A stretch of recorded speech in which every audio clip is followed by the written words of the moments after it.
Good afternoon. Good afternoon. Welcome to Launch Hour Fellowship this beautiful Wednesday afternoon, the last day of the month of March, the year 2021. I want to thank God for keeping us all through this year thus far, this month in particular, and in fact, this quarter of the year, which is ending today. Thank God for life and protection and provision. Praise God. So welcome to Launch Hour Fellowship, and all through the month of March we have been looking at what we've tagged living on purpose. We said that all through the month of March that's what we are going to be considering, and we have done just that up till now.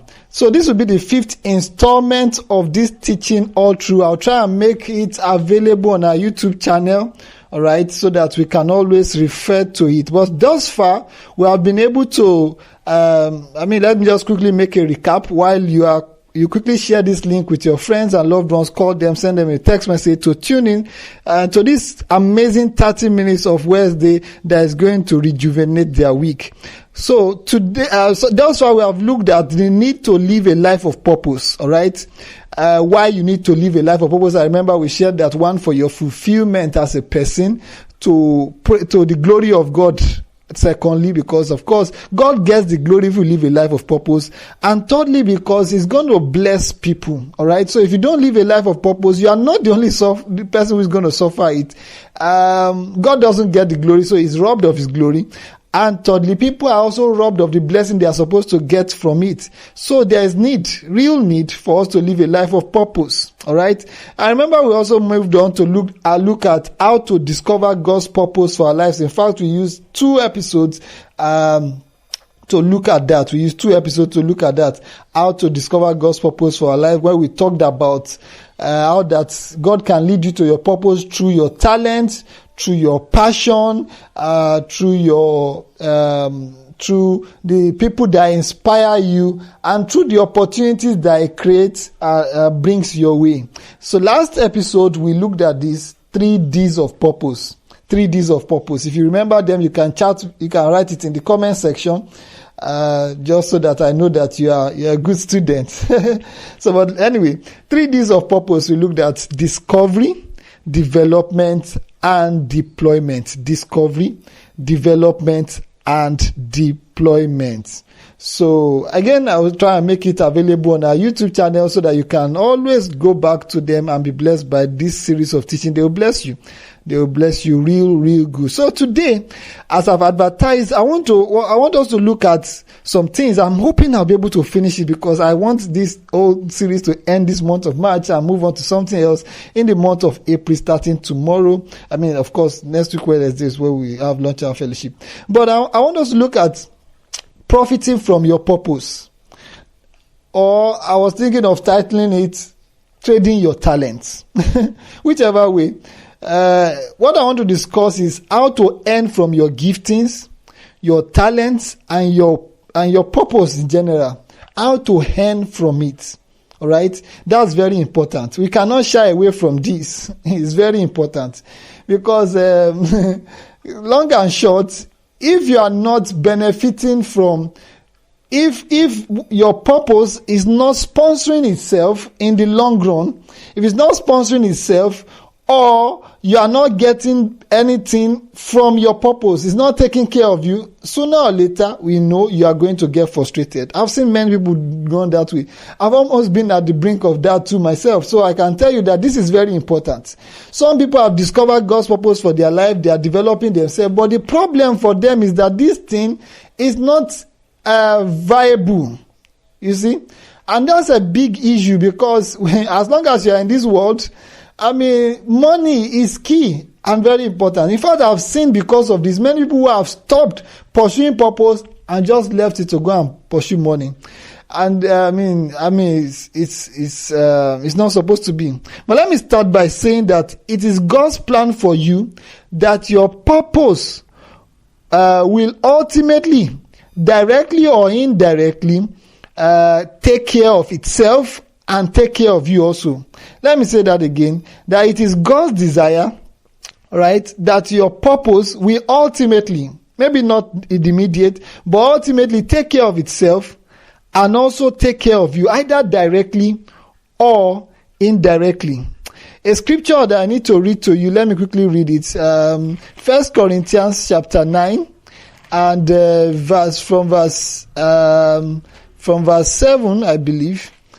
1 Corinthians chapter 9 from verse 7 to 14. Let me read it. It says, who goeth a warfare at any time at his own charges? Who planted a vineyard and eated not of the fruit thereof? Or who feedeth a flock and eated not of the milk of the flock? Say I these things as a man? Or saith not the law the same also? For it is written in the law of Moses, thou shalt not muzzle the ox, the mouth of the ox that treadeth out the corn. Doth God take care of oxen? Or saith it altogether for our sakes? For our sakes, no doubt, this is written, that he that ploweth should plow in hope, and that he that treasureth in hope should be partaker of his hope. Verse 11, if we have sown unto you spiritual things, is it a great thing that if you shall reap your carnal things? If others be partakers of this power over you, are not we rather? Nevertheless, we have not used this power, but suffer all things, lest we should hinder the gospel of Christ. Verse 13, do you not know that they which minister about holy things live of the things of the temple, and they which wait at the altar are partakers with the altar? You get what that's a portion of scripture that I just read to you. It's saying, in other words, that those who minister at the altar, pastors, ministers, priests, all right, they are supposed to be fed from the altar. Yes, that's the law of God.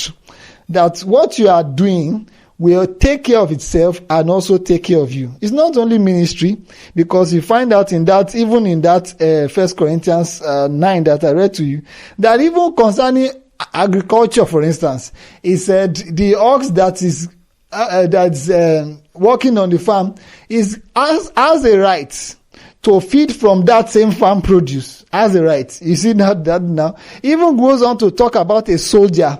How that a soldier will not need to bother about his welfare. That the war, the army is supposed to take care of the war, provide for the war, and also provide for the soldier. That is God's expectation.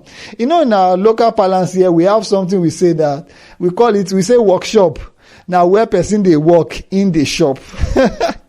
If you understand that. But that's true. Where you work, you are supposed to eat out of it. The Bible says, he that planteth should plant in hope. And he that harvest too should partake of the hope. That as this thing is materializing, at least it should be able to take care of me. This is not to fund greed or any other thing, but that's just the laid down principle, all right, that God expects. Otherwise, you'll be frustrated if after a while pursuing this dream, pursuing your purpose, is not able to take care of itself, neither is it able to take care of you, whether directly or indirectly, then you will soon be frustrated. And to avoid that, that's why we are doing what we are doing today. All right. But let me say this. This will not automatically happen. That is this desire of God to see that your purpose funds itself and also take care of you. It will not automatically happen. If it does, we will need to be talking about this. You will need to put certain things in place, which are the things I want to share with us today. My time is fast going. So quickly, just let me share the link with a friend and loved one as we delve into the heart of the matter today. Welcome again to Launch Our Fellowship. What we are talking about today is profiting from your purpose. You have a purpose. You have discovered God's purpose for your life. Now you want to know how you can benefit financially from it and how it can become viable. Let me put it that way. Become viable in such a way that it's able to take care of you and also take care of itself. Let me say these things, two things before I get into the rest of the things I want to say. First is this. In the beginning of your pursuit of purpose, there may not be enough funds to do all you want to do, nor enough funds to take care of yourself. Yes, in the beginning. There may not be enough. So there's no problem. You may struggle at the beginning. That's true. But as time goes on, as you prove faithful in it and you develop yourself, things should get better. That's why I said that it is God's desire that ultimately, maybe not immediately, but ultimately and either directly or indirectly, your purpose will take care of itself and also take care of you. So I need to say that. The second thing I need to say before I go further is that you need to seek God's pattern for your purpose. God's pattern for you, as against just copying every other person's pattern. This is very important because God's work must be done in God's way, for it not to lack God's support. A great man of God told me this years ago, and it has never left me since then. He said God's work must be done in God's way. He said God's work done in God's way will never lack God's support. So emphasis on it must be done God's way. All right. So you can't just afford to copy and paste somebody else's pattern. No, you need to trust God and look up to Him to give you a pattern that you wish you will use to pursue your purpose. That way you can get God committed into sponsoring it. Because if you don't do it the way God wants it done, He won't back it up with resources, and that's very key. Very, very, very, very key. This is important, especially for those of us in ministry. Sometimes you look at somebody who's in full-time ministry and he's doing well. God instructed him to be in full-time ministry. He's doing well. That doesn't mean he won't have some challenges. Yes, but you are here. God has not especially told you to go to full-time ministry. You just jump into it. That may not be the pattern God wants you to go. You will suffer. I can tell you that for sure. And the other way around too is also true. You see somebody is doing a side business by his side as he's doing his ministry. You think, yes, I can do that too. If that's not the pattern God has given to you, you will find that you'll be frustrated. In fact, what is supposed to supply you may be what will even drain you the most. So you want to seek God's pattern for your life. So having said that, let me share with you some wisdom about living off your purpose. My time is really fast spent. I hope I'll be able to cover it. But I'll just summarize it. All right. I'll summarize it. If you have any questions along this line, make sure you write to me in the comment section, or you can send me a mail, contact me through the social media. I'll be glad to answer you. All right. Number of wisdom I want to share with you to help you, to help you with respect to profiting or making your purpose viable, profiting from your purpose. First is this: sharpen your skills. Sharpen your skill. All right. Raw talent or gifting is cheaply priced in this world. Oh, it's cheaply priced.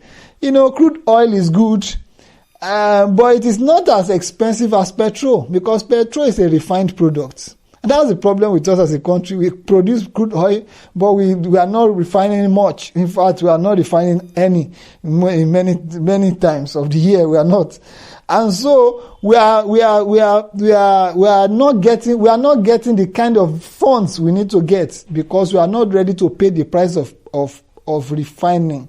That's why I said last episode that development is key. You need to develop, all right? You need to develop. There's a verse in Proverbs that says that the lazy man does not roast that which he gets in hunting.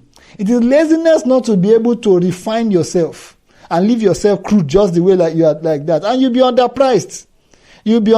So sharpen your skill, all right? Work on your abilities, acquire new skills to command more value. The lesser the people who can do what you do and how you do it, the higher people will be willing to pay you for it.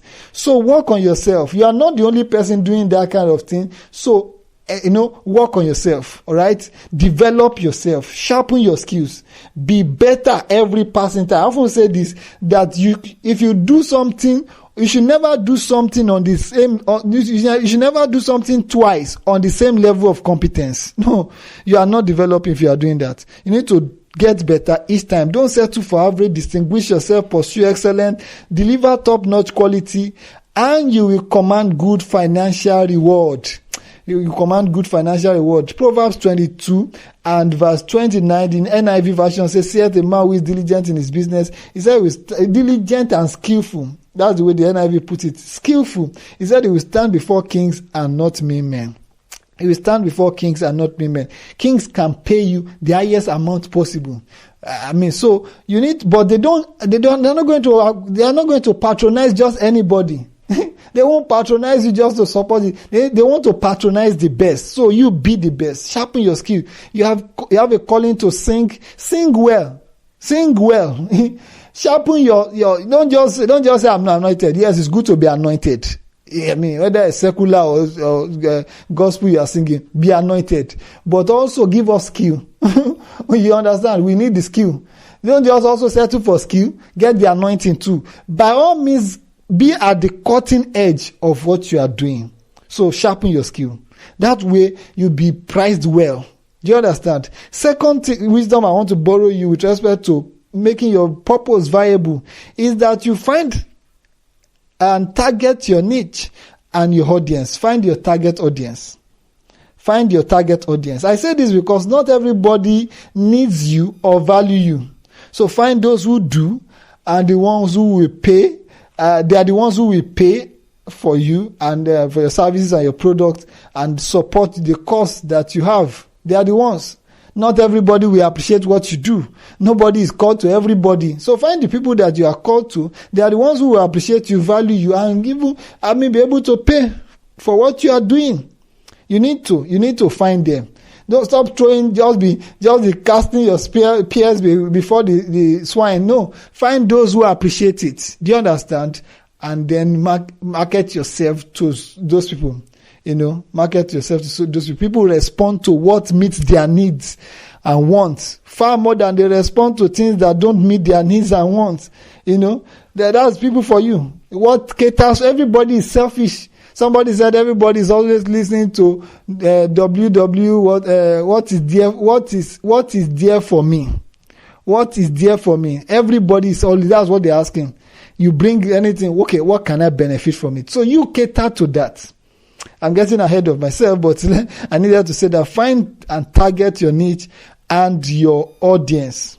Sometimes, let me say this before I move on from that point. Sometimes, the people who need your purpose or whose need your purpose meets can't pay you.